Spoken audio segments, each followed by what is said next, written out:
Boa tarde a todos, muito bem-vindos. Estamos aqui hoje para falar sobre o lançamento da nossa coleção de e-books do Narrativas. Eu fiz essa pergunta muito casualmente antes e vou fazer de novo agora. Alguém de vocês estava no nosso webinário na semana passada ou já conhece o nosso programa do Narrativas, já foi o nosso aluno em alguma atividade ou está interessado, está acompanhando? Eu acho que a gente tem um público novo essa semana. Então, eu vou fazer uma breve apresentação do Narrativas. Para quem não conhece, o Narrativas é um projeto que é desenvolvido pela produtora Benditas Projetos Criativos. A gente está com a presença aqui da Sofia hoje. Obrigada, Sofia, por estar com a gente. Sofia é nossa colega de pesquisa e também uma das benditas, né, da produtora, que está na realização desse projeto. É daqui de Salvador, na Bahia. Eu sei que a gente tem alguns inscritos de outros lugares do país e agora também no mundo, no Canadá. Então, só para contextualizar um pouquinho, a Benditas é aqui de Salvador. O projeto é desenvolvido em parceria com os membros do Estação do Drama, que é um projeto de extensão da Universidade Federal da Bahia, a UFBA, e que é dedicado a ser um espaço de formação de roteiristas para diversas mídias. A gente está aqui com a presença hoje também da professora Maria Carmen Jacobi de Souza, que é coordenadora do ATV, está aqui como nossa ouvinte, não vou chamar ela a falar, não vou constranger ela a falar no caso, né? Mas a professora Carmen é coordenadora do ATV, coordenadora do Estação do Drama, também do Usina do Drama, que é uma modalidade de Estação do Drama que foi financiada pelo governo do estado da Bahia, também é dedicada à formação de roteiristas. Compartilhamos muitos professores. E nós 4 que estamos aqui para a conversa hoje, especificamente, fomos formados dentro do ATV, né, e orientados pela professora Maria Carmen. Então, agradecemos também a presença dela aqui hoje, que nos ajudou também na idealização desse projeto do Narrativas. Vou me apresentar também. Eu sou a Maíra Bianchini, eu sou pós-doutoranda em comunicação aqui pela UFBA. Fiz meu doutorado aqui também e me dedico a estudar séries ficcionais televisivas e os modelos de produção e de distribuição desse mercado.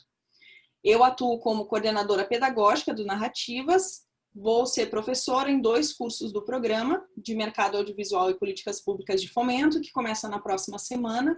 Podemos falar mais sobre isso mais tarde.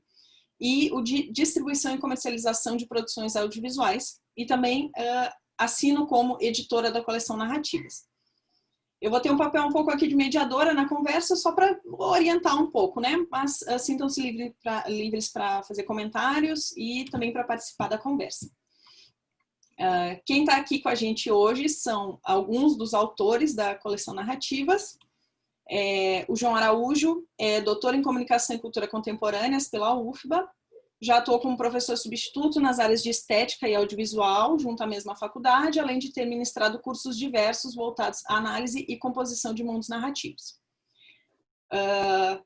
João tem mais de 20 artigos publicados como pesquisador, a maioria versando sobre os mundos ficcionais e narrativas de televisão, que é a especialidade dele, e ainda como pesquisador é membro há quase uma década do Observatório Ibero-Americano de Ficção Televisiva, que é o OBITEL, do qual eu e Rodrigo Lessa também fazemos parte, e do grupo de pesquisa ATV, que é o Laboratório de Análise de Teleficção, como eu falei, coordenado pela professora Maria Carmen Jacob.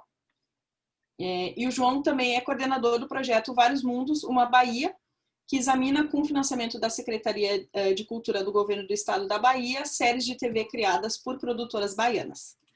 Bem-vindo, João, obrigada por estar aqui com a gente. Daqui a pouco eu te passo a palavra para contar para a gente sobre o teu e-book.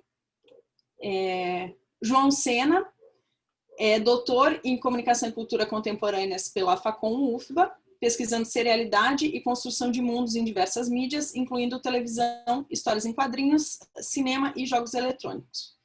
Ele já atuou como professor na UFBA e na UF, na Universidade Federal Fluminense, em disciplinas de teorias da comunicação e narrativas midiáticas.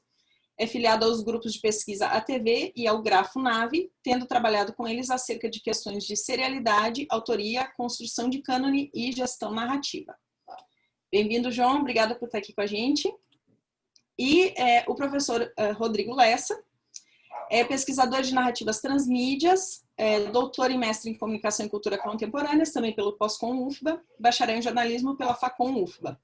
Ele foi professor e pesquisador visitante na University of Hertfordshire, no Reino Unido, durante seu estágio doutoral, entre 2014 e 2015, onde ele lecionou Television Drama. Atuou como consultor transmídia de projetos de séries em desenvolvimento pelo Prodave 5, junto à FM Produções, do Rio de Janeiro, e é professor nas áreas de audiovisual e de convergência midiática no Centro Universitário Unirui, e no Estação do Drama, do qual eu e os meninos também fazemos parte. Integrante do ATV desde 2009. Uma longa trajetória nossa dedicada à análise da teleficção. Bom, a nossa coleção narrativa, como eu falei, a gente tem o projeto Narrativas, que é realizado pela Benditas em parceria com o Estação do Drama, com nós docentes, né? E quando a gente idealizou o projeto, nós pensamos nesse material dos e-books como um complemento para os nossos alunos e uma forma de expandir o horizonte de conhecimentos deles e servir de disparadores para que eles expandam mesmo o domínio deles sobre as obras de ficção seriada e os processos de produção, de distribuição e de exibição. Então, os e-books foram idealizados na relação com esses cursos, são um total de 11 cursos que já estão sendo ofertados.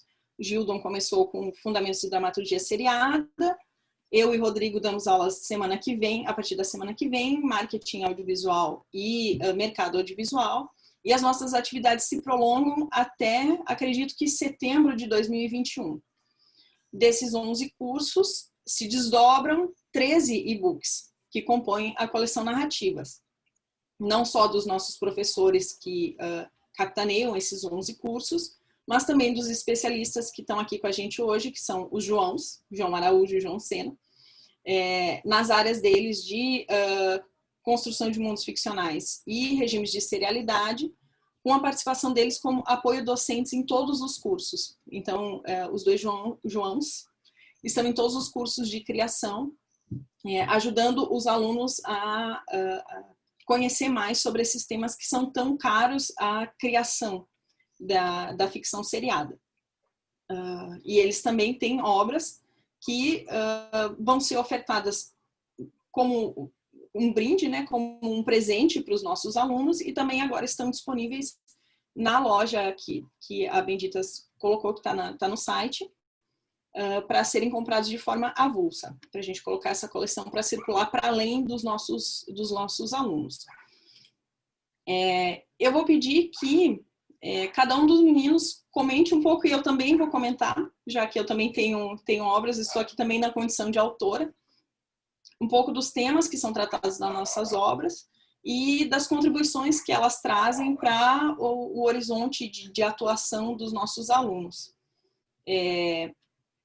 O volume 1 da coleção Narrativas, ele é assinado por Gildon Oliveira, ele se chama, só para não errar, A Personagem Dramática e o que Ela Diz, Elementos Fundamentais para a Ficção Seriada de TV.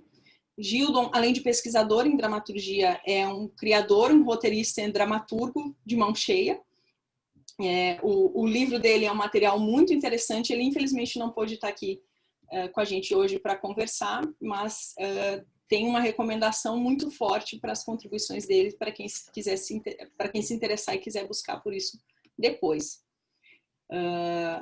Os volumes que estão sendo lançados hoje, só para contextualizar um pouquinho, são os volumes 2, Construção de Mundos Ficcionais em Série para TV e Outras Telas, que é assinado por João Araújo.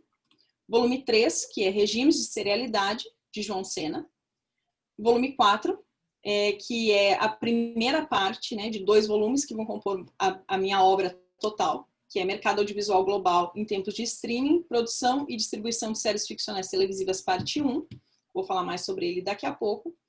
E a gente está com um pãozinho cozinhando no forno, quase pronto, em processo de editoração, que é a obra de Rodrigo Lessa, que logo, logo vai estar na mão dos nossos alunos e disponível na nossa loja, que se chama Estratégias de Marketing para Audiovisual, Além do Básico. Mas para o final da nossa conversa, eu lembro vocês quais são os volumes restantes que vão ser lançados ao longo dos próximos meses. Chega de vocês me ouvirem falar sozinha. João Araújo, a tua área de domínio, que é a construção de mundos ficcionais, ela traz contribuições muito essenciais para a gente entender a estrutura global das séries e como essa estrutura global ecoa não só na história que está sendo contada por si só, mas na trajetória dos personagens, na forma como são utilizados os ambientes, na forma como se constitui determinada atmosfera para as séries. Então, conta mais para a gente sobre esse tópico e quais são as questões que tu trata no teu livro. Isso, Maíra, uma boa tarde para o pessoal das Benditas e uma boa tarde para o nosso público que está assistindo a gente hoje, né? Queria agradecer também a apresentação de Maíra, de todos nós e do projeto belíssimamente feita. Mas então, como disse Maíra, o título do meu livro é Construção de Mundos Ficcionais em Séries para TV e Outras Telas, né? E como o próprio título indica, o objetivo dele é ajudar jovens roteiristas e profissionais de audiovisual a compor e apresentar mundos ficcionais, as histórias ligadas às histórias seriadas que eles desejam escrever e realizar para a televisão e para outras mídias. Nesse sentido, o e-book ele primeiro se debruça sobre o próprio conceito de mundo ficcional, tentando não ser muito acadêmico, mas de uma forma muito breve, né? Deixar claro que qualquer obra de ficção se ambienta em um mundo ficcional, mesmo aquelas mais realistas. Porque, afinal, toda obra de ficção, ela constrói personagens, ela tem ambientes únicos, ela compõe uma certa atmosfera com que ela contagia aquele produto e desejam os criadores também o espectador. Né? Então, nesse jogo de construção de ambientes, de personagens, do enredamento de eventos inventados e da composição de atmosferas é que se constrói essa estrutura global imaginária em cima do qual uma série se sustenta, do qual uma obra ficcional para a TV se sustenta. E é um pouco sobre isso que se debruça esse livro, né? Sobre as estratégias de que um roteirista pode lançar mão para ter um maior domínio sobre essa estrutura global. Nesse sentido, o livro é realmente dedicado a roteiristas e criadores que já tenham acesso a outros materiais, no que concerne às técnicas básicas para a escrita de roteiro de TV, ou mesmo um domínio mais avançado de tais técnicas, que inclusive são questões que são temas de outros e-books que estão para ser lançados na nossa coleção. Mais do que se debruçar sobre técnicas de roteiro, ele busca menos apresentar formalmente essas ferramentas para a escrita do argumento e escalonamento de tramas, e ele tem um enfoque muito mais estratégico do que técnico. Em que sentido o enfoque dele é estratégico? Ele vai se debruçar sobre vários exemplos, inclusive alguns exemplos que têm a ver com minha própria trajetória, exemplos de análises que eu fiz ao longo do meu percurso acadêmico, para dar uma série de dicas relativas ao que se deve ponderar no estabelecimento de estratégias globais de criação de personagem, composição de ambiente, enredamento e evocação de atmosferas. Dicas que possam ajudar um roteirista a ter uma estrutura narrativa mais coesa em mãos ao fim do seu trabalho, né? Assim, no meu capítulo de personagens, por exemplo, as reflexões são menos no sentido de como caracterizar figuras dramáticas específicas, de como caracterizar um personagem ou outro, mas mais no sentido de como pensar padrões globais de caracterização que você pode empregar repetidamente em vários personagens de uma mesma obra para dizer algo sobre o tema central daquela obra, sobre o tipo de mundo que você quer construir naquela obra. Então, no caso de personagens, a gente vai falar sobre estratégias de caracterização, estratégias de composição de núcleo, estratégias de exploração dos estados internos, de adensamento dos personagens, no caso dos ambientes, estratégias globais de composição dos ambientes, de uso de distribuição entre, por exemplo, cenas diurnas e noturnas, entre cenas externas e internas, entre o tipo de ambiente que a gente quer, para, a partir de um pensamento que seja mais orientado a regras gerais, a dinâmicas de composição global, os roteiristas teriam um domínio maior sobre a força expressiva das suas obras, né? Eu espero que seja uma boa contribuição. Ele traz realmente, ele é recheado de exemplos. Maíra teve a oportunidade de ler e ser uma excelente revisora, né, o e-book, e eu acho que por conta mesmo de, no projeto Narrativas, eu participar de vários dos cursos, eu e João somos professores que estão auxiliando aí vários outros professores em seus cursos, eu tive essa ideia de criar uma coisa que servisse para um pensamento mais global, mais estratégico, menos técnico e muito mais relativo ao domínio mesmo sobre as atmosferas, sobre os personagens, sobre os ambientes, sobre os enredos. Enfim, eu espero que seja uma excelente leitura e que essa pequena descrição incentive vocês a comprarem. Eu agradeço a Maíra pela oportunidade de apresentar o livro aqui e as benditas também.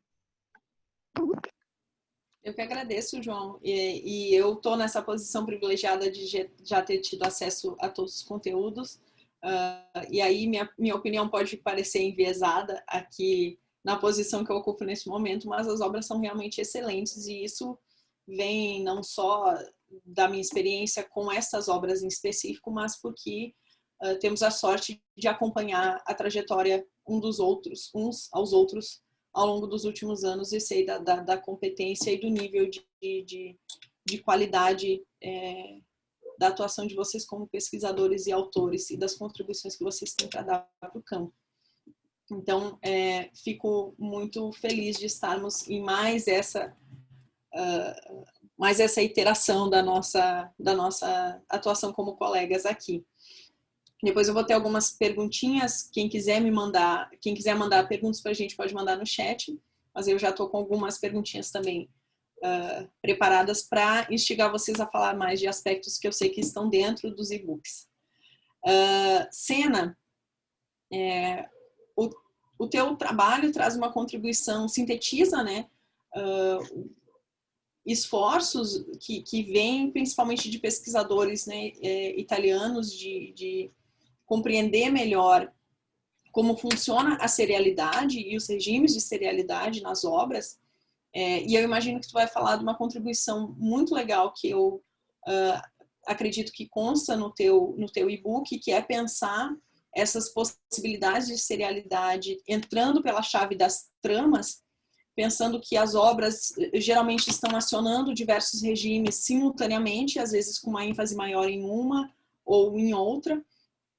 Eu gosto muito da entrada que tu dá para os teus leitores na obra de regimes de serialidade, porque tu começa de uma forma muito didática e muito elementar sobre o mais básico significado do que é a serialidade e da relação dela, de como ela se relaciona com semelhanças e diferenças, né?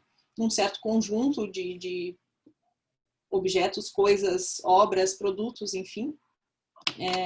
Fala mais pra gente sobre como é essa tua abordagem e como ela pode nos ajudar a compreender melhor as obras seriadas.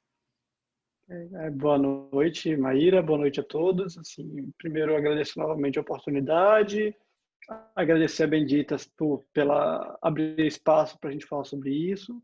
E que, assim, como a Maíra disse, esse livro é uma condensação de alguns 9 anos de pesquisa, mais ou menos, que eu estou estudando nessa área, desde a graduação.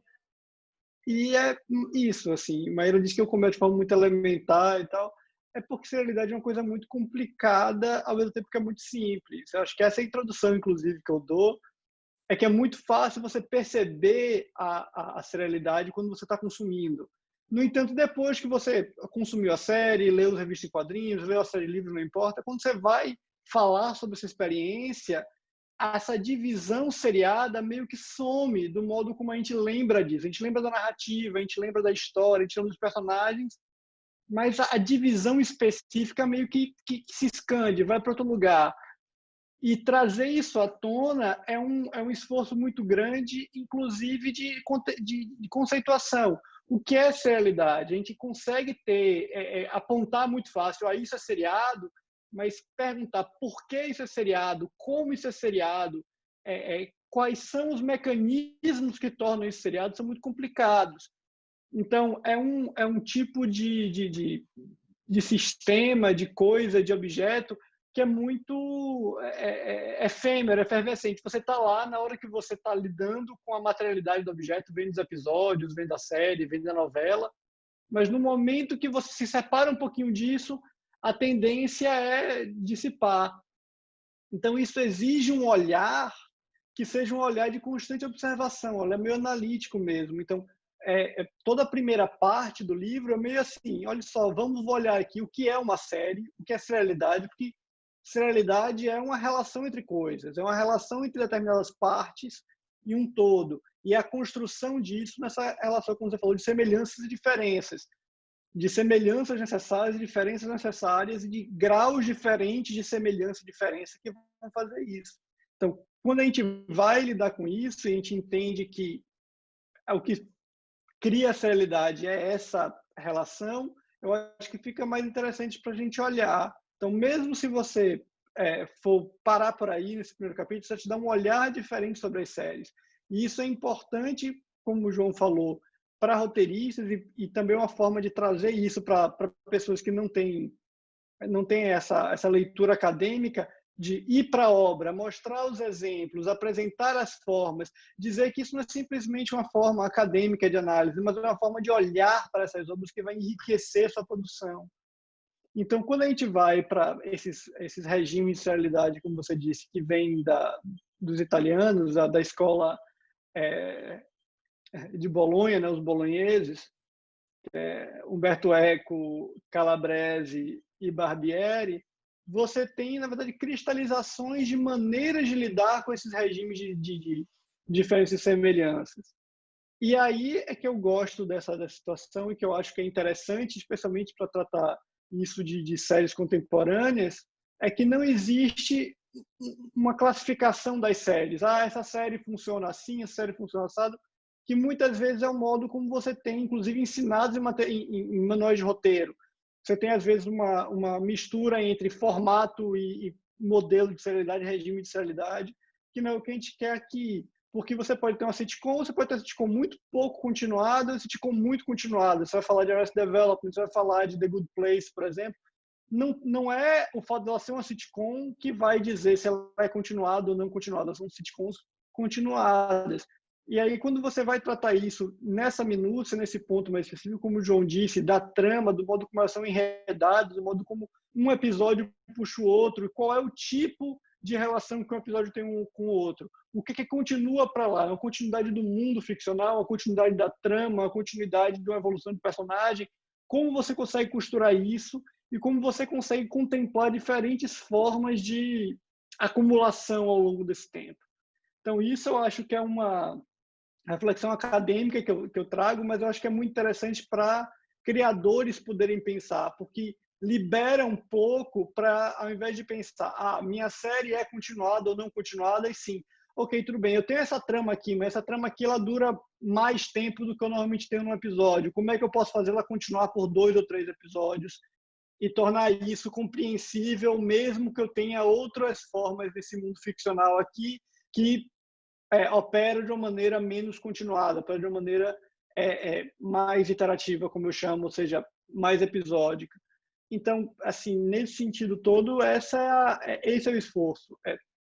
Fazer com que a gente consiga pegar esses modelos acadêmicos e tal e operacionalizar de alguma maneira para o público que está escrevendo, que está fazendo roteiro.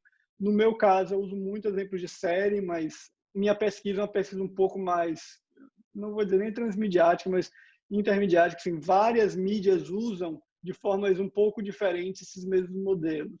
Então, esse é o intuito, em última instância. Maravilha, João. Muito obrigada. Também vou ter perguntinhas depois, como disparadores para a conversa. Na concepção original que a gente tinha para a conversa do lançamento da coleção, teríamos Gildon, a mesa, e aí teríamos um peso maior para o eixo de criação do nosso projeto. E com a presença de Rodrigo hoje, a gente equilibrou um pouquinho, porque o nosso esforço na concepção do projeto foi não só atuar na formação de roteiristas, mas também atuar na formação gerencial, né, numa formação de gestão desses roteiristas e também de produtores e de outros profissionais ligados à cadeia do audiovisual. Então, eu e Rodrigo hoje estamos aqui para dar essa equilibrada criação-gestão. O Rodrigo está, como eu falei, com essa obra em processo de finalização para lançamento, tratando do marketing do audiovisual. E semana passada a gente mencionou aqui mais cedo o nosso webinário, que foi realizado na semana passada, já está online no YouTube do Narrativas. Eu acho que Nai compartilhou aqui no chat e a gente pode compartilhar de novo. Nós conversamos sobre esse aspecto da gestão audiovisual e como a gestão do audiovisual é um complemento fundamental para a atuação dos profissionais nesse mercado, né? Pensando que a gente fala em mercado. O que é um mercado, né? Na minha obra eu trato um pouco, vou falar um pouco mais sobre isso daqui a pouco, falo um pouco de uma perspectiva de economia do audiovisual, e assim, num esforço semelhante ao de Sena, que é a gente desconstruir quais são os significados das coisas e como elas funcionam. É um mercado de uma lógica capitalista que, com vistas ao lucro, ou seja, ele opera dentro dessa lógica e como criadores e agentes dentro desse mercado, a gente também está inserido nessa lógica e nessas dinâmicas, né? E nos nossos cursos de gestão a gente tenta trazer alguns desses aspectos e eu fiquei muito feliz da gente trazer a ideia do marketing para o audiovisual. Somos todos profissionais de comunicação, né? Como eu já comentei antes, somos todos formados em comunicação. E sabemos da relevância dessa área, e o marketing especificamente nessa interligação comunicação-administração tem um papel essencial em como as obras são apresentadas ao público, quer dizer, como elas entendem o próprio público, localizam esse público e se apresentam para esse público. E às vezes até constroem um público para si. O Rodrigo trata de algumas dessas questões no livro dele e pensando também em como não só profissionais do marketing, mas criadores podem se beneficiar do conhecimento sobre o marketing para a atuação no mercado, né, Rodrigo? Conversa com a gente um pouquinho sobre isso. Claro, obrigado, Maíra. Boa tarde, boa noite, pessoal. O horário está meio indeciso ainda. Então, é exatamente isso que a Maíra estava falando mesmo. Tanto o curso do marketing para audiovisual que eu começo semana que vem, quanto esse e-book, ele parte muito desse pressuposto, né? De que profissionais ligados à cadeia do audiovisual, como roteiristas, produtores, diretores e demais envolvidos, podem muito se beneficiar ao entender como as suas obras vão circular no mercado no futuro, depois das obras produzidas, né? Entender quais são os papéis deles enquanto produtores, que, né, geralmente as pessoas, os criadores de histórias sabem muito dessa parte, mas entender também o que a distribuidora faz com sua obra quando ela recebe a sua obra prontinha lá para ser distribuída, e o que as exibidoras vão fazer com sua obra também. Então é nesse processo de entender onde sua obra vai, por onde sua obra vai passar até chegar ao consumidor, que entra o marketing, né? O marketing é importantíssimo nessa transição. Não é o único setor que atua aí, tem setor jurídico também envolvido, e outras questões administrativas, mas o enfoque aqui é entender como o marketing vai ser realizado, né? Então, falando do meu livro especificamente, o enfoque maior é para esse público que já trabalha ou está querendo trabalhar e querendo entrar no mercado do audiovisual, roteiristas, produtores, diretores e demais, né? E eu acredito também que o livro tem uma aderência muito boa para quem já trabalha com marketing ou quer trabalhar com marketing especificamente, ou talvez, mais especificamente ainda, trabalhar com marketing dentro do setor audiovisual, né? Então, esse público misto desses dois lados, acho que pode se beneficiar um pouco das ideias, né? Eu, na humildade que eu tenho, ajudar um pouco a expor esse conhecimento, né? Assim como os meninos falaram, houve de minha parte uma dedicação muito grande para tornar o livro bem acessível, né? É um e-book para ser mais acessível. Então, tem discussões teóricas, tem toda essa questão que é basilar para a gente entender como as coisas funcionam, e eu fiz o esforço de fazer uma linguagem acessível para todos os tipos de leitores, né? leitores acadêmicos, mas também leitores que não estão tão interessados na sisudez que um texto acadêmico às vezes tem, não é regra, é claro. Então, eu acredito que tem essa abertura, né, para esses leitores que não gostam tanto de estudar, vamos botar dessa forma. Então, partindo desse pressuposto, né, de que o marketing pode ser importante para esses profissionais do audiovisual, eu começo o livro apresentando o marketing, falando algumas noções de marketing, né?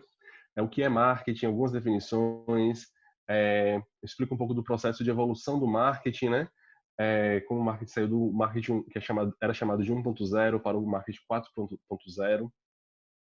Eu apresento um pouco essa transição, né? E o marketing digital entra forte aí nessa transição do 3 para o 4.0. E aí faço o esforço de mostrar para o leitor o que é considerado básico no marketing voltado para o audiovisual. Aquilo que é feito, não importa a circunstância.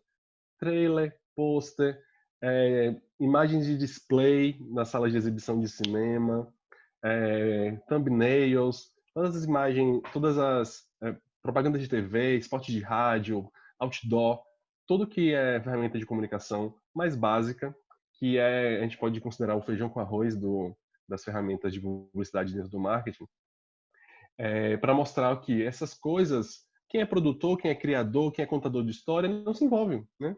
O roteirista não vai opinar sobre como um pôster, um trailer vai ser. Pode, claro, né? Dependendo das relações entre produtora e distribuidora, essa relação pode existir. Mas normalmente não. E mesmo se tiver opinião para dar, a opinião é restrita, né? Se um roteirista vai opinar sobre um pôster, qual é a qualificação de roteirista para opinar sobre uma questão de linguagem visual de um pôster? Ou pode opinar sobre uma cor, sobre uma fonte, coisas poucas. Então, entendendo esse básico que o profissional do audiovisual tem pouco a contribuir, vamos botar dessa forma, a gente pode conhecer ferramentas mais recentes em que pode haver a participação do profissional do audiovisual, sobretudo aquele que conta histórias, né? Os contadores e contadoras de histórias.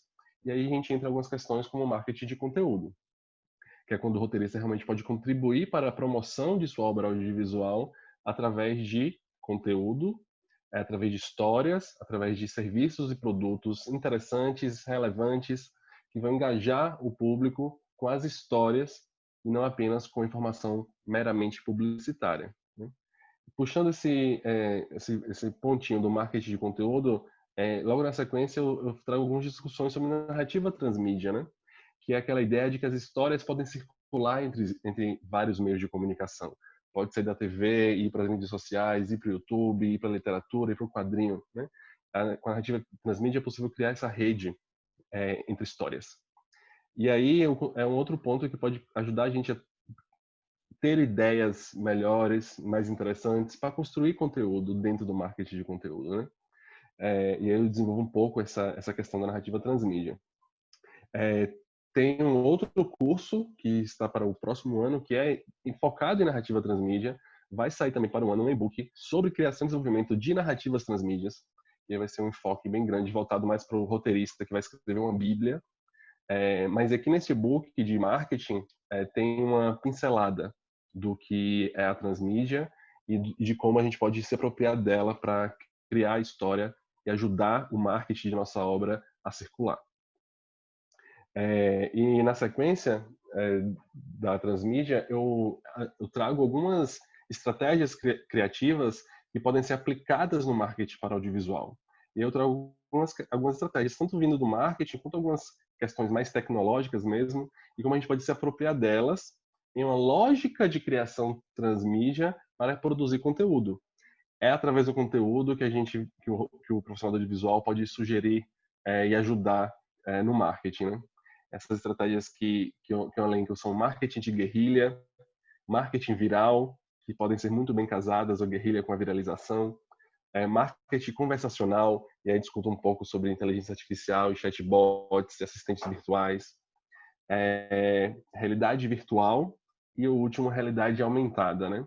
Como a gente pode usar essas tecnologias e essas estratégias do marketing direcionando para a criação transmídia, direcionando para o marketing de conteúdo que é onde o contador de história vai poder opinar com propriedade, né? Sugerir histórias, às vezes escrever roteiros de histórias que não vão estar dentro do nosso produto principal, não vai estar dentro da nossa série de TV ou dentro do nosso filme no cinema, mas vai estar circulando de maneira promocional para atrair consumidores para a nossa obra.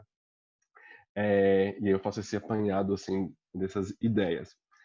Faço o esforço de fazer box com exemplo, trazer casos, coloco bastante link, aproveitando da linguagem do e-book, né? Eu coloco links clicáveis para a pessoa assistir coisas, entender coisas, avançar nas leituras. E aí eu tô me empolgado com essa escrita. Acho que quem já escreveu algum material sabe qual é o esforço, né? E o engajamento que a gente coloca nas palavras do Word. Não pode nem falar palavras do papel, né? No Word. Então a gente fica bem empolgado com o resultado no final. Cheio de autocrítica, sempre, mas bem empolgado para ver esse e-book circular. E doido para ouvir o feedback de vocês no futuro, né? Os contatos vão estar lá no e-book e é só entrar em contato com a gente. É isso, falei bastante. Não, tá ótimo. Isso me lembra muito as falas de Gildon no nosso primeiro curso de Fundamentos da Dramaturgia Seriada, que ele diz que ele é bem escola Paulo Freire, eu não sei nada, vocês não sabem nada, a gente não sabe nada, estamos todos aqui juntos tentando aprender, construindo, crescendo juntos. Então é isso, estamos abertos a críticas, a comentários e a construção coletiva de conhecimento, porque a gente está aí, Siena falou, né, estamos nessa longa trajetória de pesquisa e sempre... eu, pelo menos, sempre tenho essa sensação de que quanto mais eu estudo, mais eu descubro que o mundo está cheio de coisas sobre as quais eu não sei nada e eu ainda preciso aprender mais. Rodrigo, tu comentou sobre, né, a questão do marketing e tem algo do marketing que tem bastante relação com as questões que eu trabalho. Eu agora vou falar um pouquinho sobre a minha obra, eu vou me apresentar. Vou apresentar a própria fala da minha obra. Mas um dos pontos que tem do marketing, que tem relação com as questões de pesquisa que me interessam, que são os modelos de produção e de distribuição de séries, né? É que o marketing associado a uma perspectiva estratégica da comunicação e principalmente um posicionamento estratégico e posicionamento de marca das empresas distribuidoras, ele tem um papel que é essencial no tipo de obra que chega ao público, eventualmente, né? Essa é uma relação intrínseca e que as obras precisam passar por essa relação para avançarem para as etapas de feitura, né, de desenvolvimento, de realização e eventualmente serem exibidas e chegarem ao público. Isso é especialmente verdadeiro quando a gente trabalha com televisão, né, que é o nosso caso, em que empresas como os canais de televisão, emissoras de TV aberta, canais de TV paga e os serviços agora, né, os serviços de streaming online, vão ser meio que os guardiões desse portal que vai permitir a passagem das obras, né? Porque eles estão nessa posição do elo de distribuição na televisão muito... principalmente no sistema americano, que é um sistema que se torna muito global, né? Ele está muito presente nas nossas práticas de consumo e agora também nas práticas de criação, né? Que é um mercado onde a distribuição está atrelada ao financiamento e à escolha das obras, né? Então, há processos de seleção de obras que serão financiadas, produzidas, alocadas em uma grade, divulgadas para o público dentro de processos de marketing e que muito de como a obra vai funcionar e do quanto ela vai se dar bem ou não perpassa essas questões. Isso não está, um exemplo que não está no meu e-book, mas que para mim é um pouco evidente de como essas lógicas repercutem no resultado das obras e em que obras são feitas ou não. Isso é tipo, Nicolas falou semana passada no webinário, estamos no Brasil, não é um case, é um caos da CW, que a CW tem um universo relacionado às adaptações da DC, que está muito bem consolidado mercadologicamente, né? Comercialmente ele funciona muito bem, com grandes eventos anuais, agora esse ano em função da pandemia não, né? Mas são grandes eventos muito sinérgicos em que se desenvolve uma narrativa em 5, 6 séries diferentes, com personagens e fazendo a interação entre esses diversos personagens e entre esses diversos mundos ficcionais. E quando a gente vê o sucesso comercial de um universo como esse, que é das séries como Arrow, Flash, Supergirl, Legends of Tomorrow, Batwoman, agora Raio Negro também, sequer faz sentido a gente pensar que alguns anos atrás, quando a ideia da série Supergirl é ofertada para a CW recusou a série. E assim, o que é a gente entender a estratégia do canal em determinado momento para isso fazer sentido. Se Supergirl faz todo sentido dentro de toda uma lógica desse Arrowverse, né, desse universo da DC na televisão, por que ela seria recusada? E isso tem a ver com o que a CW queria fazer naquele momento. Já tinha muitas séries protagonizadas por mulheres naquele período, eles estavam tentando construir um público masculino relacionado à série, ao canal, por isso que Arrow e The Flash tinham um papel muito grande.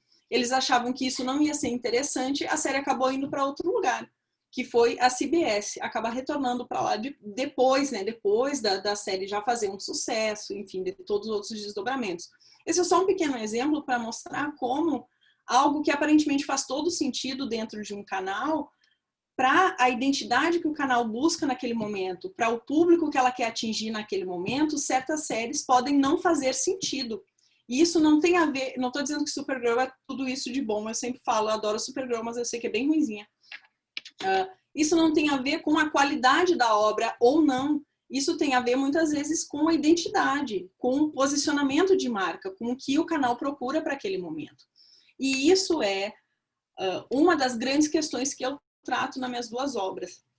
Eu vou falar um pouco de uma perspectiva de economia do audiovisual, que é entender as obras seriadas enquanto produtos de mercado e produtos para este mercado.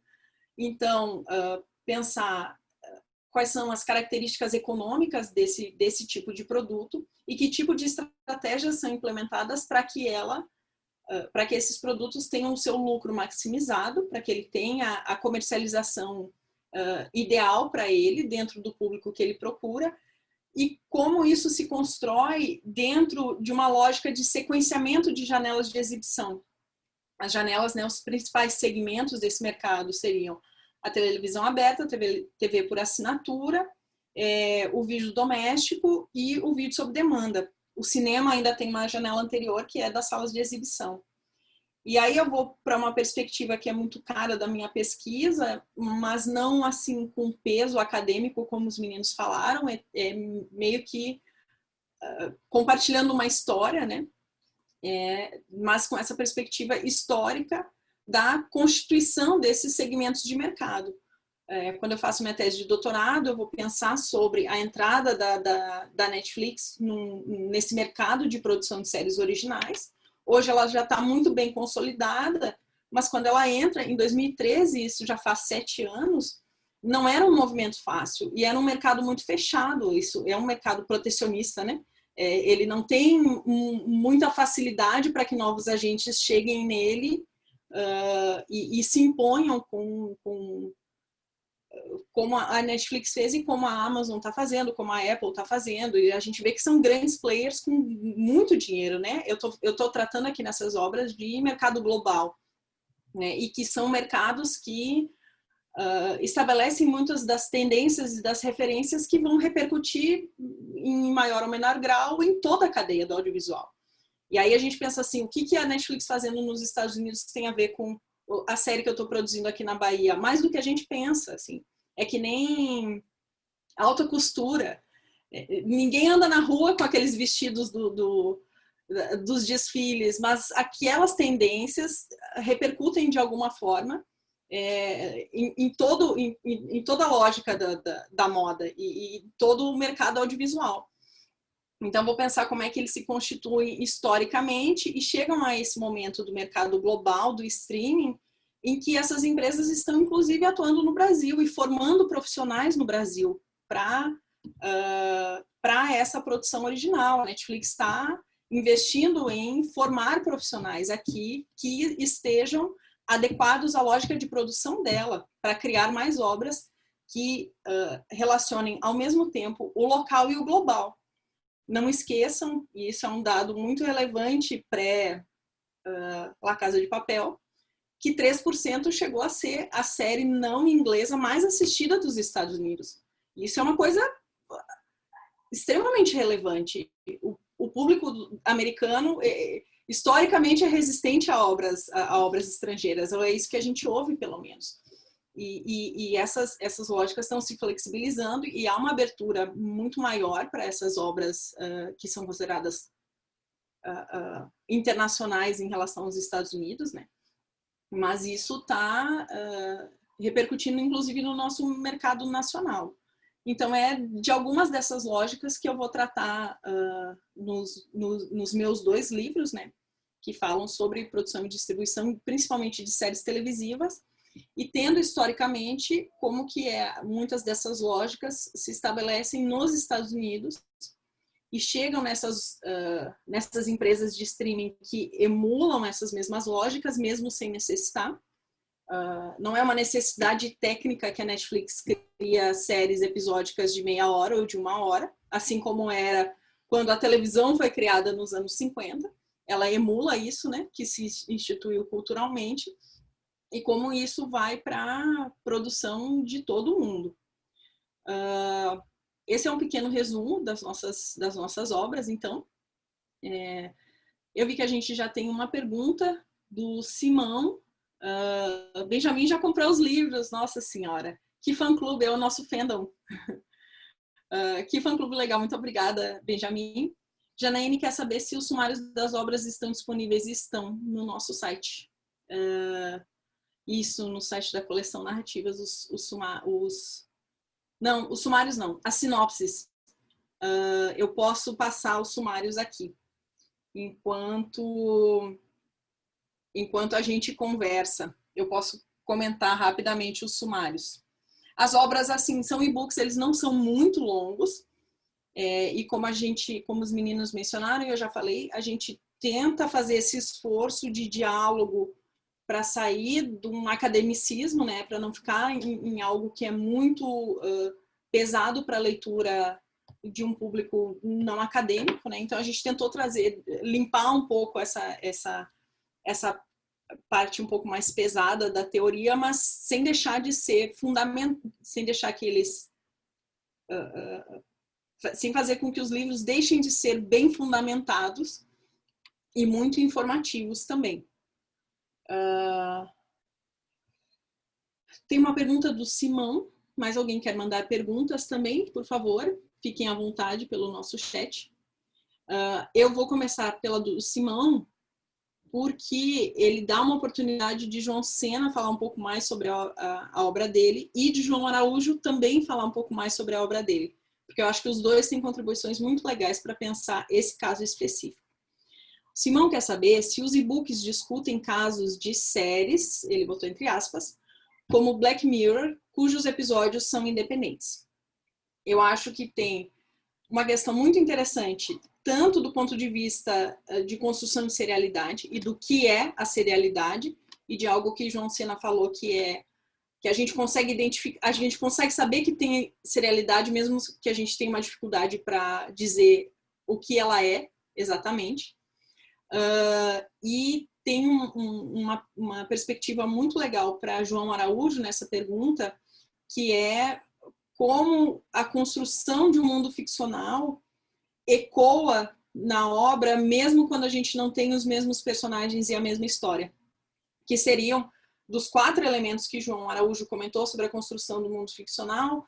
A história e os personagens parecem os mais evidentes e os mais fáceis, mas ainda assim o mundo ficcional ele pode repercutir sem estar focado nesses 2 eixos, e a gente consegue identificar ele com uma facilidade bem grande.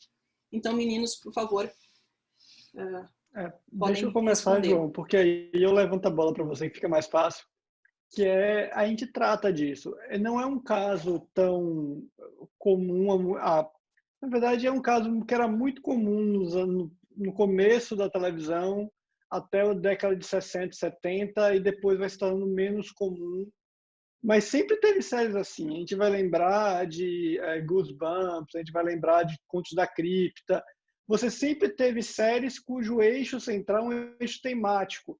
Se a gente parar de pensar só em série ficcional, ou se a gente for olhar para uma série jornalística, a gente tem muito disso. O que é o Fantástico, se não uma série de grandes reportagens sobre aquilo? Você tem hoje em dia aquele Profissão Repórter. Então, você tem um conjunto grande de séries cujo eixo central que eles têm é o seu tema. E aí eu acho que vai muito porque João tenta dizer. Você tem a construção de um conjunto de elementos que torna aquilo identificável como uma série. Nem sempre são as tramas e os personagens, mas às vezes são outras coisas.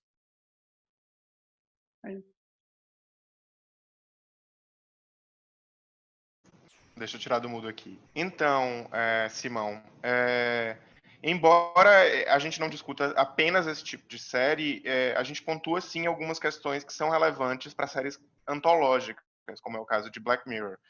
Porque, obviamente, há elementos de serialidade ali, embora, como o Senna diga, em geral, eles possam não estar sendo tão evidentes para um público mais leigo.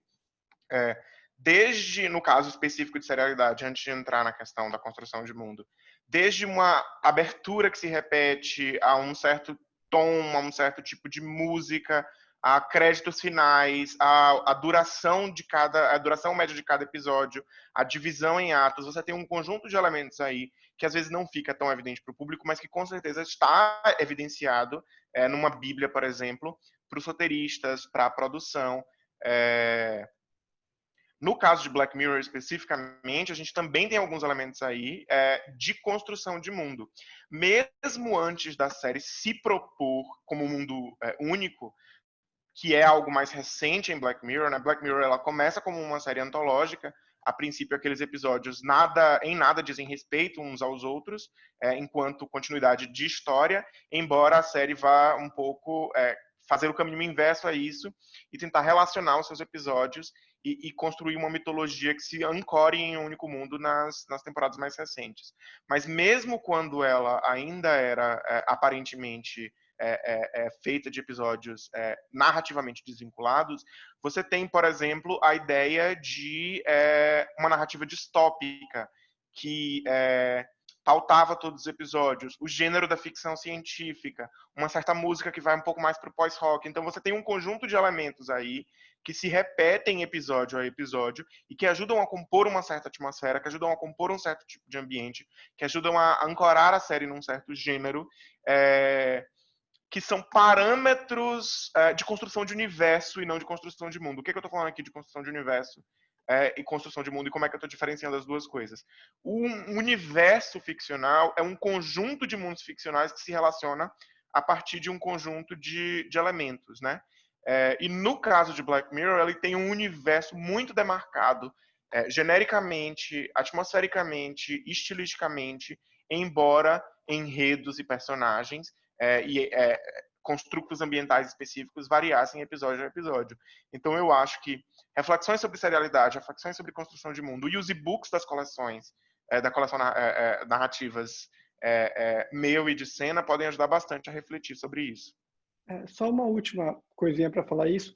E você tem as séries antológicas hoje em dia que não são mais séries antológicas episódicas, como Black Mirror. Você vai ter, por exemplo, American Horror Story, você vai ter True Detective e tudo mais, que são séries que constroem-se antologicamente, mas cuja unidade temática é a temporada. Então você tem uma trama contínua que se constrói ao longo de uma temporada toda, no entanto as temporadas não se relacionam muito pouco entre si, em termos de trama, mas às vezes pode ter personagens que passam, relações temáticas, relações de ambiente. Então você tem formas de construir isso diferentes. E mercadologicamente, isso é uma coisa muito interessante também, apesar de não ser, como a Senna falou, não é novo, no sentido de que, como era além da imaginação, que era de 1950 e tantos, que era uma série antológica, são casos sobre ficção científica, suspense, mistério, enfim, com episódios autocontidos, mas uma certa lógica, né, de construção no mundo ficcional, como João Araújo comentou, que perpassam todos esses episódios.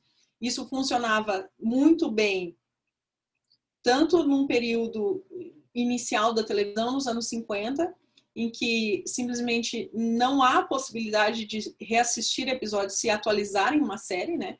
O episódio passou, assistiu, se tu pegar uma reprise depois, por sorte, que legal, se não, nunca mais. Isso anos 50, anos 60, assim, que não tinha nem VHS para gravar. Então ele tinha um fundamento mercadológico muito importante nesse período. E esse fundamento mercadológico, apesar de não ser mais o mesmo, ele se mantém hoje, porque a gente não tem só, o público não é composto só por pessoas que estão interessadas em narrativas contínuas, né? E grandes histórias que vão se desdobrar durante temporadas e anos, enfim. Tanto que os sucessos alguns dos principais sucessos de audiência, principalmente nos Estados Unidos, continuam sendo procedurais. Acho que NCIS, que é sempre o mais... que nem CSI ficou anos e anos sendo mais assistido. E que são obras que tendem mais a privilegiar tramas autocontidas. Mas, para além desses procedurais, a própria ideia de temporadas antológicas, isso é algo um pouco mais recente e que dá um frescor criativo para as obras. Uma das dificuldades das séries e de quem cria séries é manter o interesse, manter a constância da série durante muitos episódios e durante muitos anos. Com uma temporada antológica como American Crime Story ou American Horror Story, por exemplo, você dá um pouco de abertura para que se façam várias minisséries, entre aspas, né, dentro da obra, mantendo alguns dos atrativos dela, o criador, o elenco. A American Horror Story faz isso muito bem. E estabelece esse reconhecimento como uma boa obra e uma obra que tem um bom desempenho comercial e tem um bom desempenho artístico, né? Ela é reconhecida e ela cria um espaço. Eu acho isso um caso muito interessante, porque ela cria um espaço para o canal FX dentro dos espaços de premiação da televisão americana, que é muito difícil de acessar, é muito dominado pela Netflix, agora, pela HBO, lógico, mas agora também pela Netflix, pela Amazon, e a FX consegue cavar um espaço para ela muito nessas categorias que são mais minisséries ou antológicas. Então tem também uma articulação, desculpa, só para fazer uma relação, criação-mercado, né? Se a gente pensa na televisão brasileira, inclusive, durante muito tempo, as séries em que a dimensão do episódio é forte, não necessariamente antológicas, mas também antológicas. Se a gente pensa em Brava Gente, se a gente pensa em As Brasileiras, As Cariocas, mas também se a gente pensa em A Diarista, ou em séries que não são exatamente antológicas, mas tem uma dimensão muito forte do episódio, A Grande Família. No Brasil, durante muito tempo, esse foi o principal investimento televisivo, né? Essas séries, ora antológicas, ora em que a dimensão do episódio fala. Porque inclusive como contraponto à novela. A novela era o lugar da continuidade, as outras séries... A novela é minissérie, né? As séries mais continuadas no Brasil, em geral, eram minisséries, não eram séries com temporadas, como era o caso de A Grande Família ou Brava Gente. Mas é só para falar um pouquinho, Maíra, até porque para comentar essa questão da força do canal, do FX, por exemplo, é interessante pensar como Archer, por exemplo, se reinventa enquanto uma série antológica durante 4 temporadas, porque os criadores falam: a gente não tem muito para onde levar a narrativa continuada, a gente gosta dos personagens e tudo mais, a gente não tem para onde fazer. E o FX dá essa opção a eles. Por que vocês não fazem uma temporada nova?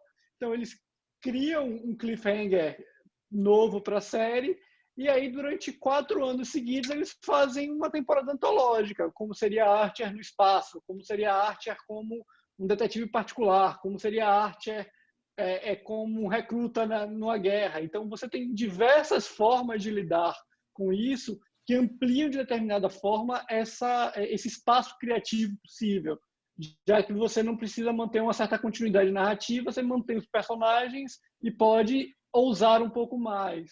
É isso. E essas coisas, apesar de parecerem muito novas, elas têm uma linhagem, elas têm uma origem, elas têm uma tradição, né? Se a gente pensa, por exemplo, em The Wire, que é uma série, de certa maneira, antológica, mesmo com os personagens centrais se mantendo ao longo das várias temporadas, há todo um novo universo de personagens, há todo um núcleo novo apresentado, há todo um conflito novo apresentado a cada temporada. Então, os personagens se mantêm, mas toda a narrativa é realinhada temporada a temporada. E eu acho que o sucesso de The Wire ajuda muito a gente a compreender, ainda falando em termos de mercado, a potencialidade das séries antológicas que vão emergir com muito mais conforto depois que The Wire ganha tanta visibilidade. Isso. E se a gente voltar ainda mais, a gente ainda tem a questão que não é temporada a temporada, por exemplo, Doctor Who funciona isso desde os anos 60. A ideia de que, peraí, a gente precisa, tipo, diferente de quadrinhos, por exemplo, que você simplesmente muda o desenhista, muda o roteirista e vai, séries audiovisuais, você precisa lidar com o fato de que os atores envelhecem, os atores saem e tudo mais. Doctor Who lida com isso. Falou, ok, tudo bem, a gente vai colocar outro ator para fazer o mesmo personagem. A gente vai mudar o personagem, criar um artifício narrativo, mas a gente vai aqui construir uma nova forma de lidar com essas situações. E aí muda o doutor e você muda todos os ajudantes, você muda a ambientação, você muda, às vezes, inclusive os gêneros. Tem doutores que são mais high sci-fi, outros que são um pouquinho mais galhofa, e você vai lidando com as mudanças do mercado de uma maneira criativa, assim, que você injeta na narrativa certas escolhas e problemas que são da produção. E assim, o Rodrigo, uma coisa que eu estou pensando aqui também é que dentro dessa lógica de mudanças e permanências, né, e que a gente está falando especialmente das séries antológicas que marcam mais essas mudanças, os materiais de marketing, o marketing não tem uma função que apesar de a função primeira dele ser uma função de divulgação, né, de fazer com que o público conheça o produto, ele tem os produtos mais paratextuais do marketing, eles têm uma função muito importante de ajudar a conformar um horizonte de expectativas do público, né? E a direcionar e ajudar o público a compreender como ele deve, com que chaves ele deve entrar para aquela obra. Então, assim, o marketing, ele vai, muitos desses paratextos vão ajudar o público a entender que gênero é esse, que pessoas são essas, que lógica é essa que está acontecendo dentro dessa série. Inclusive, às vezes, expandindo, né, com mais conteúdo, com conteúdo de making-off, com conteúdo de entrevistas e tal, para ajudar o público a criar esse olhar para a obra. Eu percebo, inclusive, a Globo investindo mais nisso, lógico, valorizando os próprios processos internos dela e as próprias obras dela, mas também ajudando o público a entrar na obra que ela está para oferecer, trazendo diretores para falar sobre ela, produtores para falar sobre ela, e tudo isso contribuindo para o público, para preparar o público para a obra. Com certeza. Você começou no início falando coisa assim que é certeira. É muito comum as pessoas não muito familiarizadas confundir marketing com publicidade, como se os objetivos do marketing fossem os mesmos da publicidade, que é apenas promover a obra através de propaganda, através de anúncio, cartazes. Enquanto o marketing, na verdade, é uma das ferramentas possíveis com as quais a publicidade é uma das ferramentas possíveis com quais o marketing pode trabalhar. Não é apenas fazendo propaganda, né? E tornar a obra conhecida não é o suficiente, né? Como você usou uma expressão boa de criar um horizonte de expectativas, a gente tem acesso ao conteúdo de uma obra audiovisual muito antes da gente assistir sequer o primeiro episódio, ou então muito antes das luzes do cinema apagarem, né? A gente já tem um conhecimento a respeito dela através da informação de quem dirige, quem fez, qual canal que está exibindo, qual plataforma está, quantas salas estão exibindo um filme. Apenas a quantidade, visualmente a gente olha para o cartaz e sabe e vê quantas vezes o filme está aparecendo, a gente já entende aquele filme.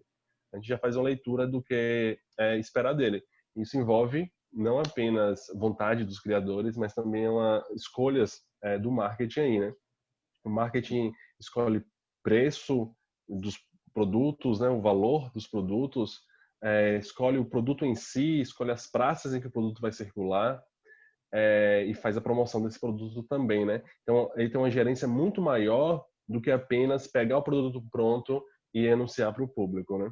O caso que você falou da CW recusando a Supergirl é um exemplo claro disso, né?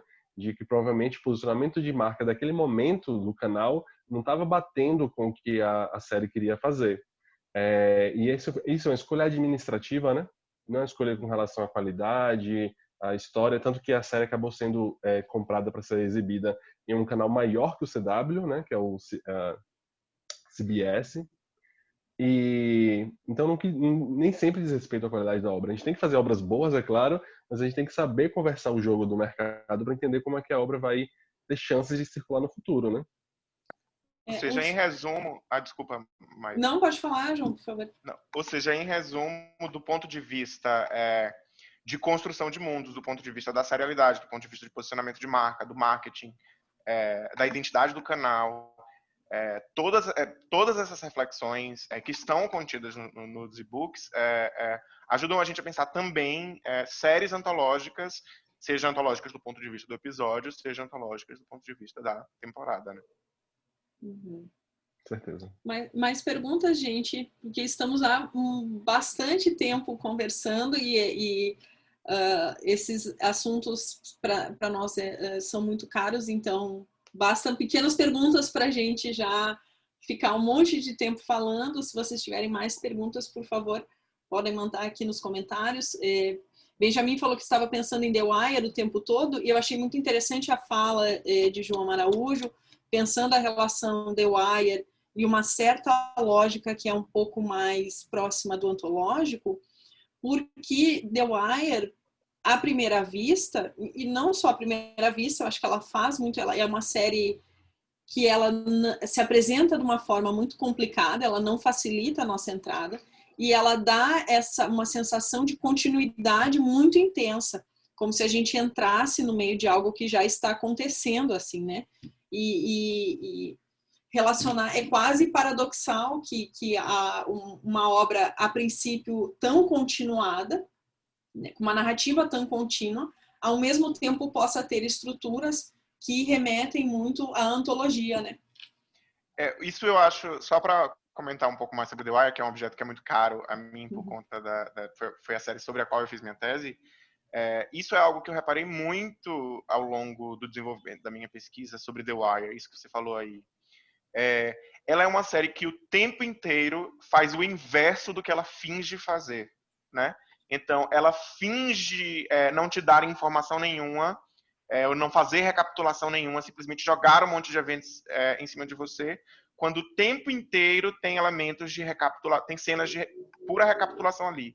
Não tem um episódio que não tem uma cena de uma reunião da equipe de trabalho da polícia em que se recapitula um conjunto de eventos que marcaram os episódios anteriores. Ela finge ter uma continuidade temporal absoluta quando o tempo dela, na verdade, é extremamente cíclico por conta dessa lógica um pouco mais voltada para a antologia que ela tem. Então, ela o tempo inteiro finge fazer o oposto do que ela realmente faz.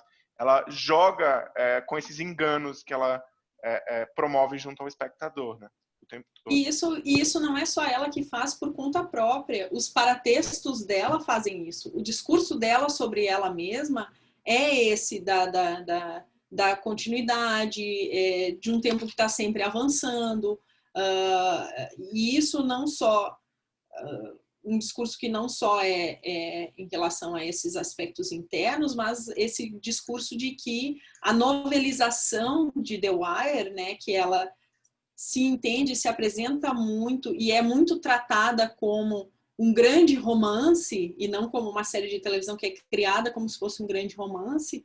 Isso é parte do discurso, inclusive do discurso de distinção dela, né? Que tem tudo a ver com uma estratégia de marketing da HBO naquele período, né? Início dos anos 2000. The Wire, assim como Sopranos, cai como uma luva dentro nesse discurso de marca, né?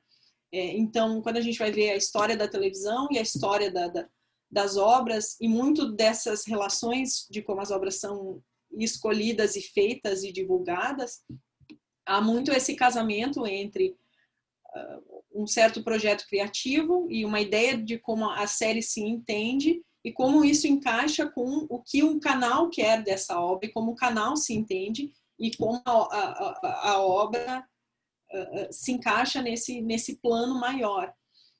E é muito interessante pensar que mesmo dentro de um mesmo canal, as obras podem ter estratégias diferentes ou possibilidades diferentes de uma negociação maior ou menor. Eu achei muito interessante o exemplo que Senna deu de Archer, quando a gente para pensar que Archer é uma animação, não é uma série em live action. Então, ela já não está nas mesmas condições iniciais de negociar algo que vá como uma quebra desse pacto inicial que ela faz com o público, ou de como ela se apresenta com o público. E muitas vezes as emissoras e os canais e as empresas, né, como empresas de streaming, vão perceber estratégias diferentes para obras diferentes e permitir mais ou menos ousadias e experimentações em função disso também. Estou vendo um comentário aqui sobre a sugestão de Janaíne. Janaíne, as obras são em PDF, só para esclarecer. Mais dúvidas, gente? Temos um período de mais ou menos 10 minutinhos ainda para a nossa conversa. Simão tinha feito uma outra... Simão está com a gente ainda? Tá, sim, está aqui online. Simão tinha feito uma outra pergunta mais cedo, que ele está pensando em um projeto de pós-doutorado envolvendo roteiro e filme. Alguma sugestão aí pela Bahia? Temos sugestões aqui pela Bahia? Pode vir, que aqui a gente gosta bastante de trabalhar com criação de audiovisual. Nosso grupo especificamente trabalha com teleficção, né? Então, a serialidade, em alguma forma de manifestação, ela acaba sendo relevante. Eu sei que o pessoal do teatro trabalha muito com dramaturgia. E eu acho que eles não são restritos ao teatro em si. Eu acho que pode ter uma abertura, né, para essa criação. Cristal está lembrando que é ficção seriada no geral, que é para não esquecer dela. Cristal também faz parte do nosso grupo e trabalha com o mercado editorial e com uma serialidade na literatura. E eu e Marcelo Lima, que também está aqui, a gente também trabalhou com quadrinhos. Então, serialidade em termo amplo, acho que acaba. E temos Amanda Wade, que é nossa professora também no Narrativas, e Tatiana Neias, que participa do ATV, não está no Narrativas, que lidaram com a publicidade, né? Com aspectos da publicidade. Amanda, especialmente, trabalha com serialidade na publicidade. E também tivemos trabalhos sobre, não serialidade no sentido narrativo, mas também no cinema. Cristiano Romusso trabalhou com isso. A gente teve Emília trabalhando... O próprio Senna, que trabalha com Vingadores. E temos Emília trabalhando com Lars von Trier. Então a gente tem, assim, acho que cada vez mais... Apesar de Carmen aqui trabalhar mais com novela e gostar de mais gente trabalhando com novela, a gente acaba trabalhando com narrativas seriadas em diversos meios, no fim das contas. E com fundamentos que são próximos, comuns, né? Dentro das suas... comuns, dentro das suas especificidades.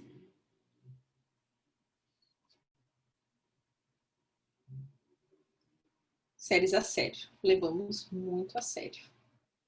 Mais ou menos, porque eu gosto de conversar. Eu gosto de falar de Supergirl, que não dá para levar Supergirl a sério. Então, mas isso é de uma separação que eu acho que existe e que a gente precisa... Quando a gente fala em compreender o público, é algo que perpassa isso também. As séries que eu acho as melhores séries que eu já vi, não são necessariamente as minhas séries preferidas. E muitas vezes as pessoas vão gostar muito de coisas que não necessariamente são as melhores que estão no mercado. E isso repercute em tudo, na feitura da obra, na escolha das obras, no marketing das obras, no entendimento desse público, no que é criado para esse público. Eu acho, inclusive, Maíra, para falar dessa interface, inclusive, do marketing com o que há de interno nas obras, tem cada vez mais séries que têm consciência de serem guilty pleasure e que criam cenas e eventos que ironizam e brincam com isso. Eu acho que, inclusive, uma das boas sacadas de Killing Eve, eu acho que Killing Eve se constrói quase como um fanfic. Ela é uma série espetacularmente boa e bem sucedida no que ela se propõe, mas o que ela se propõe é parecer um guilty pleasure, é parecer um fanfic, é parecer fanservice. Ela está o tempo inteiro se auto-ironizando com a ideia de que ela é um produto feito por um fã, quando, na verdade, tem uma construção interna ali muito elaborada para criar essa aparência quase paródica em cima dela mesma, né? Uhum. E conhece muito bem, esse é um caso muito legal, porque ela conhece muito bem os códigos que ela precisa acionar para mexer com esse público que ela quer atingir. E ela atinge tanto o público que gosta da fanfic mesmo, desse universo mais do fã, quanto o público que está interessado na metalinguagem, na paródia, em todas essas coisas, né? Quanto o público que está interessado nas duas coisas. E o público também que não está percebendo essas coisas acontecendo e está ali assistindo uma história que é muito bem contada.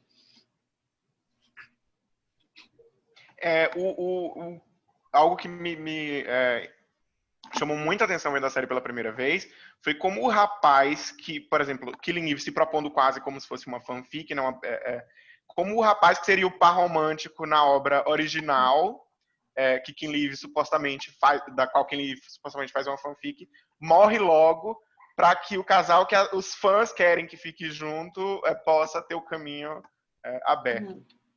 E é muito legal como isso que te chama a atenção, de como algumas obras trazem para dentro delas esse universo que se constrói ao redor delas.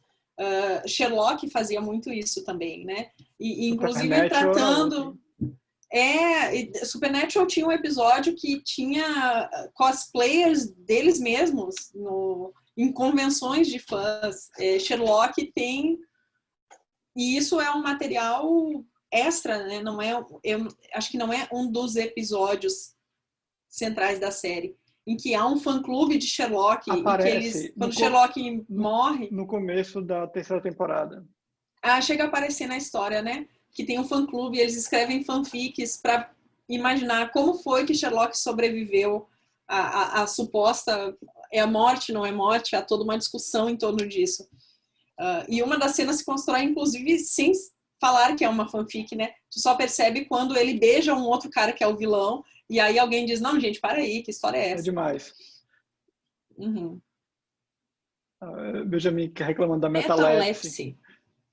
Não, ele não está reclamando. Olha vocês discutindo à toa. No caso de Killing Cena Eve, e Benjamin. não é exatamente uma metalepse, né? Porque Killing Eve já se propõe como uma série que parece uma fanfic, mas ela não faz essa referência metaléptica, inventando aqui uma palavra, a algo que estaria a uma outra história. Tem também o caso de que fazia muito isso, era Orphan Black, né? Orphan Black gostava de brincar com isso.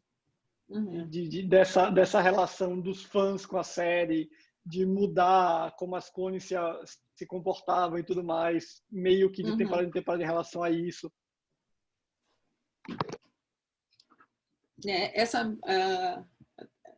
Cristal está falando do exemplo de Supernatural, que brinca com informações do mundo real dentro da história, né? Algumas séries fazem isso e é uma ótima forma de engajar o público também, né? E de colocar ele em busca dessas informações, de trazer outras camadas de recompensa para o público que está acompanhando. Isso é um exemplo. Malhação Sonhos também foi um ótimo exemplo, o Carmen está falando. Eu não assisti. Alguém sabe? Malhação Sonhos teve uma cena que foi a partir de um concurso de fanfic. Um concurso de fanfic. Foi maravilhoso. Eles inseriram a cena como um sonho de uma personagem.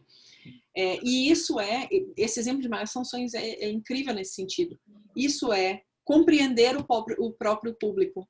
Entender que público é esse, o que ele anseia, o que ele gosta, o que está sendo posto na obra com o qual ele se identifica e alimentando a própria obra a partir disso, com as recompensas para esse público.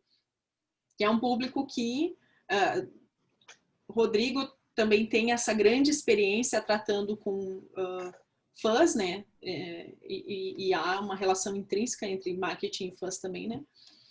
Uma discussão sobre isso.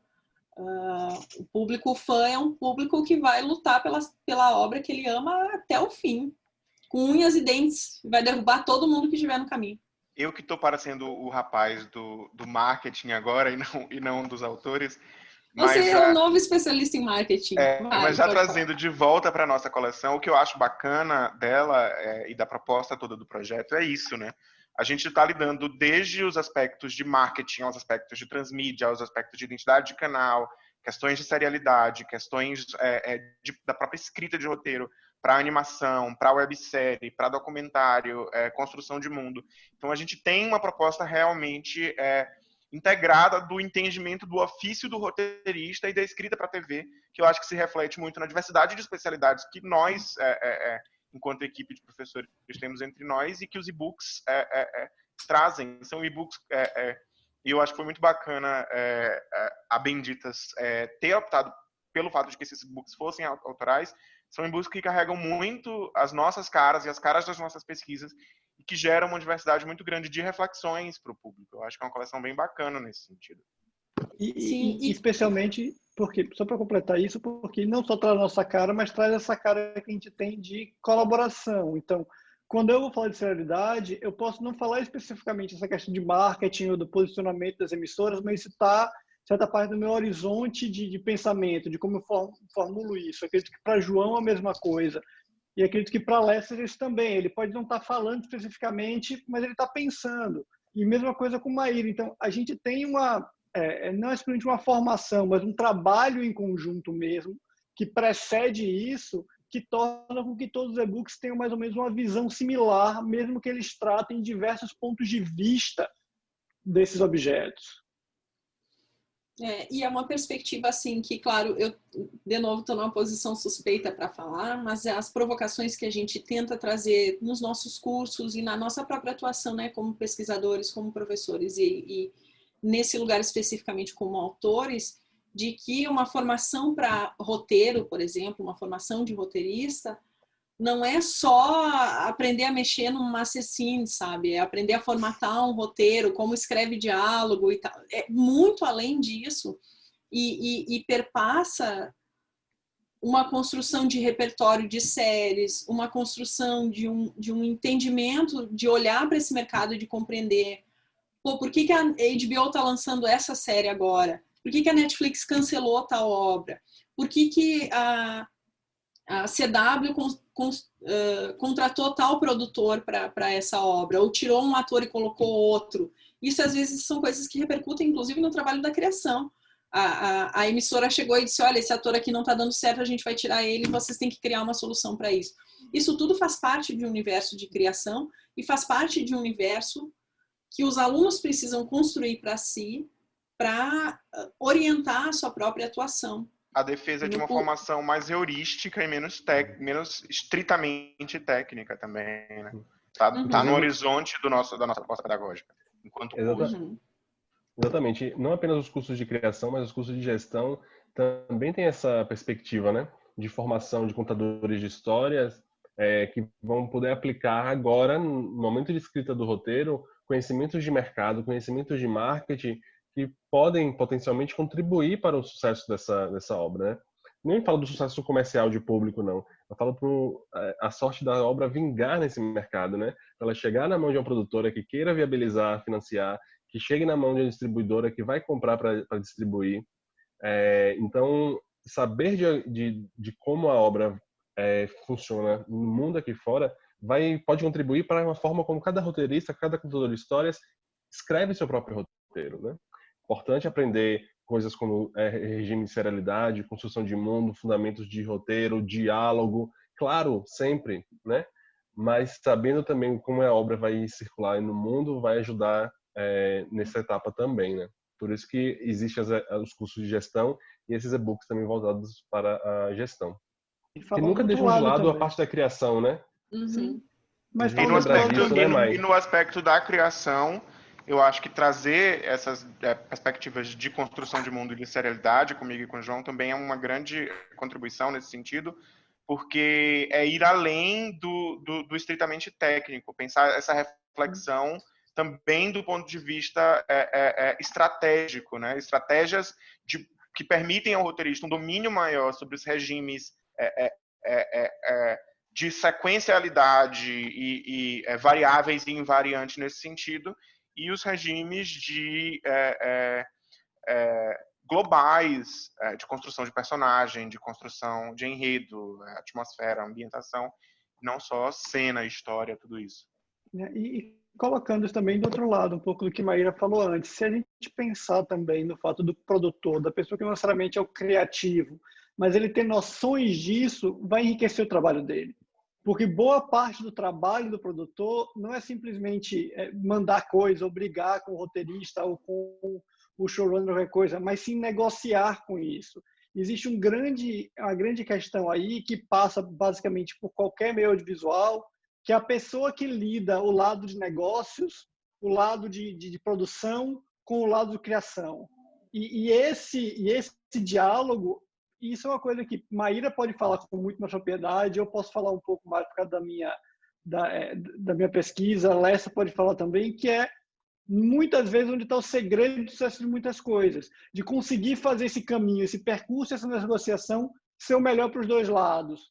Porque muitas vezes a gente tem uma perspectiva de que é um jogo de soma zero. Se o criativo ganha, vai custar mais ou vai ser pior. Se a produção ganha, então vai ser pior a história. Não, existem soluções, são soluções de encaixe. São soluções de encaixe que a pessoa que é o roteirista, que é o diretor, ele tem que entender como é que ele está inserido ali, e o cara que é produtor tem que entender que ele precisa. Então, a relação entre esses dois é muito importante. Então, não E é para essa simplesmente relação ocorrer, né, todo mundo tem que falar a mesma língua. Um Exatamente. tem que entender um pouco da área do outro. Né? É por isso que os cursos e-books têm essa perspectiva ampla para possibilitar isso também. Que todos falem a mesma língua, literalmente. Exatamente. E que todos possam encontrar esse meio termo, né? Um produtor informado sobre o que são os processos criativos, o que são as estratégias acionadas dentro de uma obra, ele está em melhor condições de instigar o roteirista a produzir algo melhor, a criar algo melhor.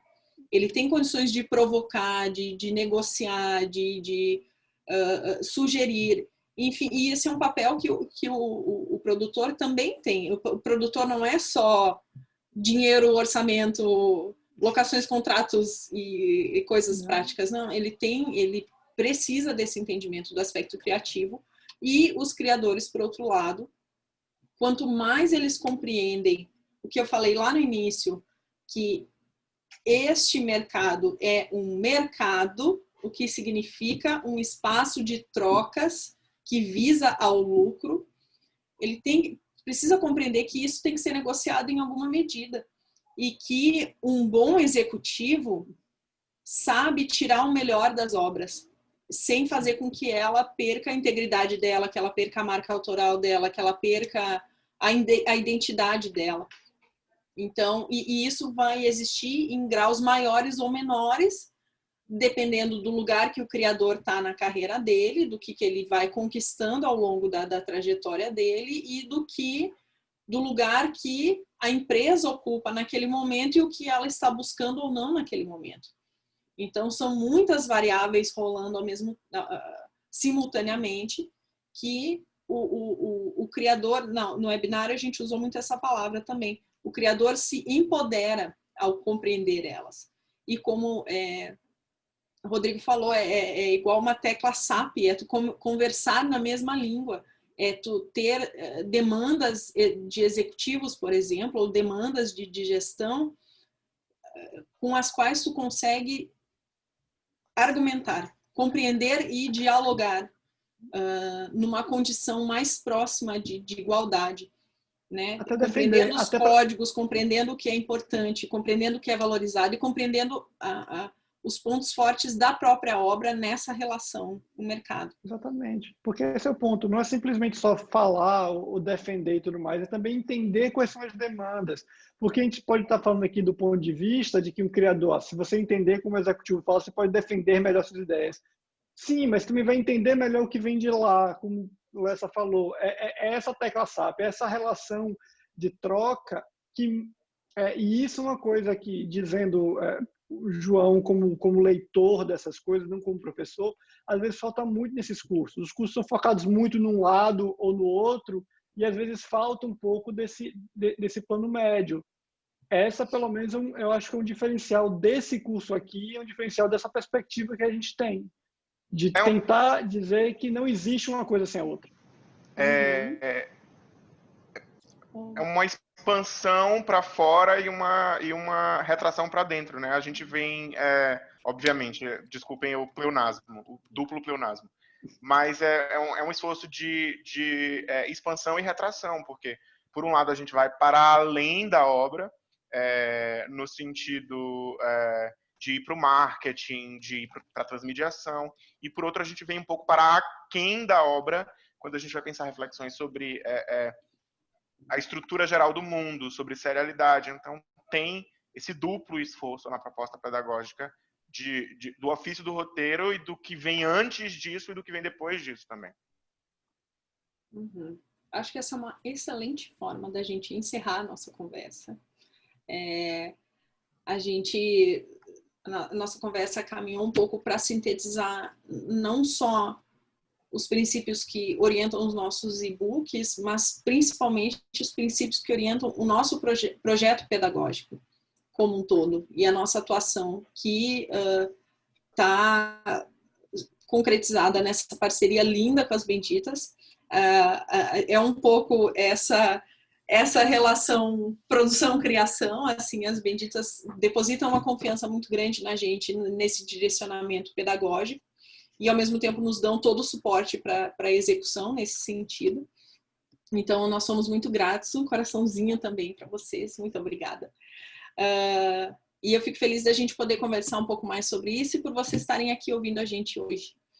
E por estar lançando esses e-books agora, que vão para o mundo, os nossos filhos vão para o mundo, conquistar o mundo. Estamos muito orgulhosos deles. Mais alguns comentários, meninos, ou podemos encerrar? Só um agradecimento também a todos os que nos assistiram, a todos os que nos ouviram, as Benditas, a Maíra pela condução da nossa live, né? Queria só agradecer também. Repito aí as palavras de João. Ibidem, rolou um ibidem aqui. Não podia ficar só com o agradecimento de Maíra, porque alguém tinha que agradecer a Maíra também, afinal, né? Muito obrigada, Benjamin, obrigada, Carmen, que são duas pessoas tão importantes para a nossa própria trajetória, são fundamentais na nossa formação, Carmen especialmente como nossa orientadora, né? Então, um agradecimento de coração muito cheio. Chegamos até aqui porque fomos bem orientados e guiados nesse caminho, muito bem acompanhados também. Obrigada, Benjamin, também. Obrigada, Sofia. Obrigada, Nai, pelo suporte. Tati, eu sei que está aqui também. Nossa equipe maravilhosa. Aos nossos ouvintes e pessoal que acompanhou a conversa, muito obrigada. Sintam-se à vontade para entrar em contato com a gente, procurar-nos nas redes sociais, mandar e-mails, conversar mais, aparecer nos nossos cursos, mandar comentários dos e-books, críticas, construções. Seguimos muito todos nesse caminho. Conversar sobre metalepse. Falar sobre série. A série é boa, a série é ruim, eu adoro. Essa conversa básica das séries. Quer falar de série ruim? Adoro. Como diz Rodrigo, é péssima assistir toda. A gente gosta de repertório, tem que ver tudo mesmo. Então, muito obrigada a todos e seguimos juntos.